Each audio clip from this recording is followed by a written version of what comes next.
to look over it too thoroughly to see if there was any crazy spice. He has one Spirit of the Labyrinth and one Brimaz. Those have been the new cards to the archetype. People are still kind of unsure what the correct numbers are on that. Paul says one of each.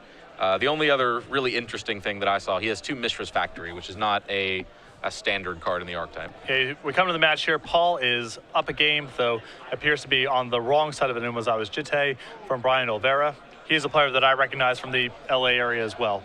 Bryan Olvera, yeah, definitely no slouch. Bryan Olvera has a Grand Prix top 8. He top 8 at Grand Prix Salt Lake City in 2012.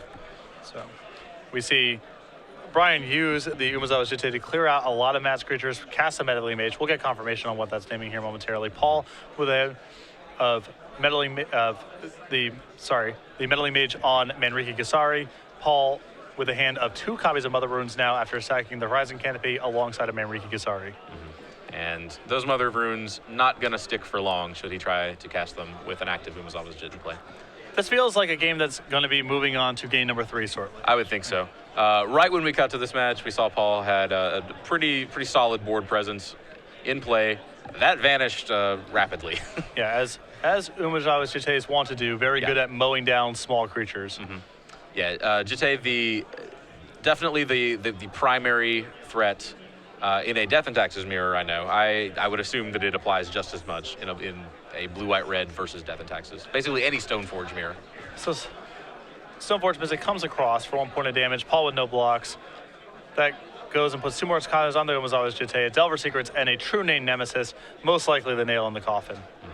Yeah, I don't know what Paul could have in his deck to claw his way out of this one. Cataclysm wouldn't do it. Ratchet Bomb wouldn't do it. And Paul taps, so we're going to move on to game 3. You have Paul's list in front of you. What has he got in his sideboard? He does have the 1 Manriki Gusari, so Bryan kind of had the read there.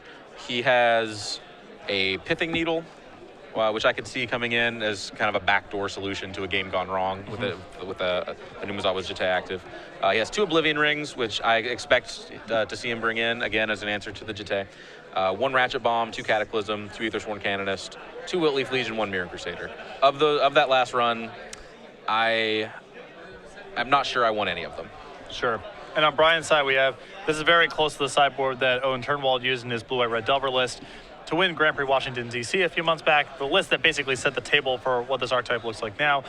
A Wear and Tear, 2 Rest in Peace, 1 Red Elemental Blast, 2 Pyroblast, 4 Meddling Mage, 2 Grim Lavamancer, a Grafdigger's Cage, a Sword of Feast and Famine, and a True Name Nemesis. I definitely anticipate the 3rd copy of True Name Nemesis coming in the deck, the 2 copies of Grim Lavamancer. We already saw some Meddling Mages. Don't know if he went up to 4, but he has at least 1 in the sideboard, and the copy of Wear Tear as well, as Paul has Aether Vial, Equipment, and even potentially something like Oblivion Ring in his sideboard as well. Which we do know that Paul has 2 copies of.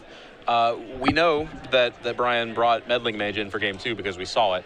That's an odd choice to me. I certainly don't think it's wrong, but I am not sure what I'm hoping to name casting Meddling Mage against Death and Taxes. I would suspect it's just the fact that his counter spells are so bad here. Okay, Force sure. of Will is pretty poor against a deck that's redundant. Spell Pierce has essentially no targets, and so he might just be bringing that stuff in because it's better than having soft permission. Okay, yeah, that makes sense. Do we know who was on the play, or who will be on the play, rather? Well, Paul lost that game, so he'll be starting off in game 3. Well, sure, we know, yeah, okay, but do we know who was on the play in game 2? No, we do not. Well, presumably it was Bryan as Paul won game 1 and Bryan won game 2. Well, we can figure this out. Logic. well played. All right. So given that, so let's see. Bryan was. Sorry, you said Bryan would have been on the play in game 2? Yes. Okay. In that case, I would not expect him to board his Dazes out, even though they are kind of poor against an Aether Vial deck. If you're on the play, you can actually stop the Vial with them. Yeah. So I would err on keeping the Dazes when I'm on the play. Maybe he didn't. So that leaves, as you said, 12 full slots that he would want to clear out if at all possible. So this is an interesting matchup for me as well because Death and Taxes is the type of deck that doesn't really answer True Name Nemesis. It just tries to work around it. That's basically what you can do with True Name Nemesis. They're very specific answers. Paul has 1 in his entire deck. He has 1 Ratchet Bomb in his board. But other than that, you just have to go over the top in some way. So turn 1 Plains from Paul, a turn 1 Volcanic Island, and Delver of Secrets from Bryan. Paul with a Source of Plowshares at the end of Bryan's turn. Bryan contemplates there for a moment. If he wanted to fight over it with something like Days of Force Will, decides to let it go. And we saw at least 1 True Name Nemesis. I believe I saw a 2nd copy, actually, in Bryan's hand. So Paul is going to hope to disrupt Bryan's mana in some way. If he doesn't, those True Name Nemesis are going to get out of hand. So Paul with a turn 2 Stoneforge missing, and Bryan says that resolves. Good start for Paul here. Yeah, Stoneforge fetching Batterskull is ordinarily one of the most powerful clocks in the format. It is not going to do much against the turn 3 True Name Nemesis. Now, Paul might kind of predict that and go for a different... Nope, he's going for the Batterskull. So Paul goes ahead and gets Batterskull and passes the turn back to Bryan. Okay. It's like Bryan access to another Swords. I would not at all be surprised to see him go ahead and get that Stoneforge out of the way before... No, he has a Bolt as well. That will do the trick. So plays a Scalding Tarn, uses the Volcanic to Lightning Bolt. Paul's Stoneforge Mystic passes the turn back. And the question is, does Paul have any more threats? We know he has a Batterskull, which will not be coming into play anytime too soon. So Horizon Canopy from Paul. Taps 2 mana and attempts to resolve Thalia, Guardian of Thraben. If Bryan wants to do any brainstorming, he would have to do it in response. One of the very frustrating things about playing against Thalia, Guardian of Thraben is if you have 1 mana open and you have a 1 mana removal spell, you cannot end step kill the Thalia, even though you fully intended to use your removal at end step. Typically, Thalia is supposed to be good against decks like Storm, but also very good against the Brainstorm, Ponder, Bolt, Swords of Plowshares decks of the world as well. Yeah, these decks are very conservative with their mana in the sense that they trim lands because of things like Ponder and Brainstorm. When your deck is full of spells that cost 1, making all those spells cost 2, definitely a very powerful effect. So going back to Bryan's turn here, he sacrifices a Scalding Tarn, gets a copy of Volcanic Island, and we're going to find out momentarily if he does have True Name Nemesis. Taps 3 mana, and there it is. So now we're going to see if Paul is able to work his way around this. I think that I saw Sword of Fire and Ice tucked there in the back of Paul's hand. I might have imagined that. That is not a solution exactly to True Name Nemesis, but it, again, as we said, is a way around it. Yep. So Paul trying to figure out exactly how he wants to proceed from here.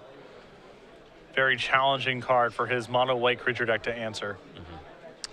In fact, impossible to answer. Simply something he may or may not be able to work around. Yeah, as we said, he has 1 Ratchet Bomb in his entire 75 as a way to actually get that True Name Nemesis out of play once it's there. And it needed to have been in play ratcheting up for some time now to be an answer with any sort of efficiency. But Paul proceeds forward, plays a Mother of Runes, and a Spirit of the Labyrinth. Okay, so Paul's put himself in a position where if Bryan just starts attacking with the True Name Nemesis, Paul attacks back better.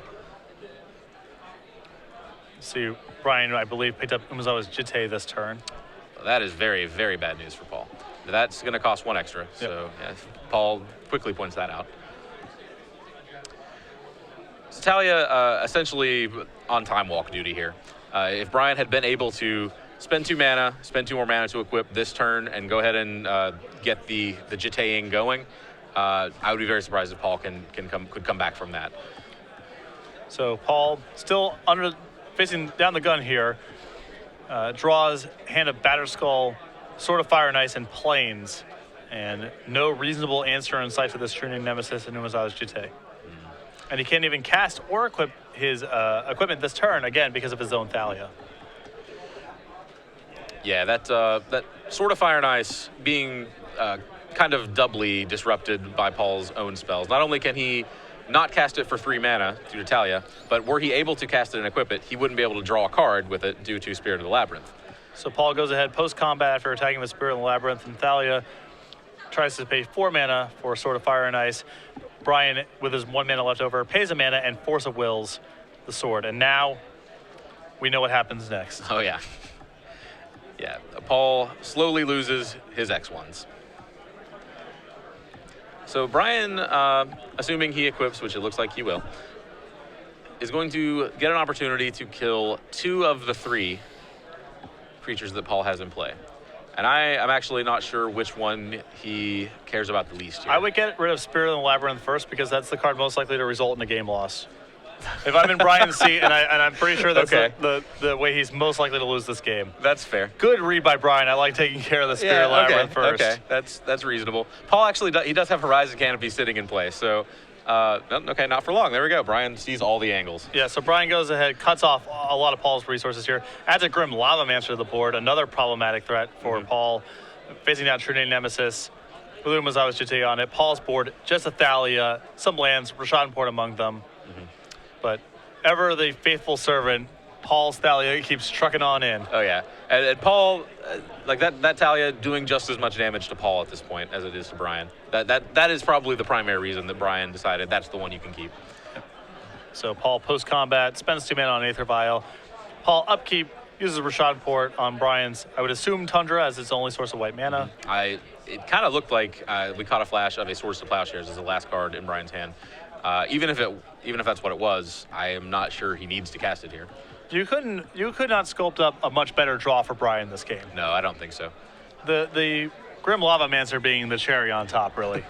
Completely unnecessary, but delicious. So True Name Nemesis across, Jitte triggers. And I'm not sure what Paul can draw to wiggle himself out of this one. It's certainly not a second copy of Thalia. Paul looking down the light totals. Just keeps on keeping on. Attacks with Thalia. Bryan says, that's fine. Not even going to bother to kill it with my Grim Lavamancer. End of turn, shoots it down. Okay. Yeah, and I love that Bryan did not kill the Italia in combat, perhaps sensing that there was a second copy. And Paul has seen enough. And there's the concession. Bryan Olvera wins against Paul Rietzl 2-1. True Name Nemesis plus Umazawa's Jitte still good against one toughness creatures. Yeah, especially good against one toughness creatures. Honestly, just still good. Yeah, still good in general, particularly good there. Bryan Olvera moves to 7-0, likely in a position to start double drawing. Paul 6-1 and now back against the wall. Sort of what we saw yesterday. Paul losing his winning in the last round of the Swiss and Standard. Had a very good record throughout the day and just fell a little bit short. Yeah. Yeah, I would be stunned if Bryan cannot double draw in. But Paul, certainly still in it. Paul's a trooper. He is. As you see, in that game where he's still just, as bleak as things are looking, he's still trying to figure out his attacks. Just not a lot to be done against that mixture of cards. Sure.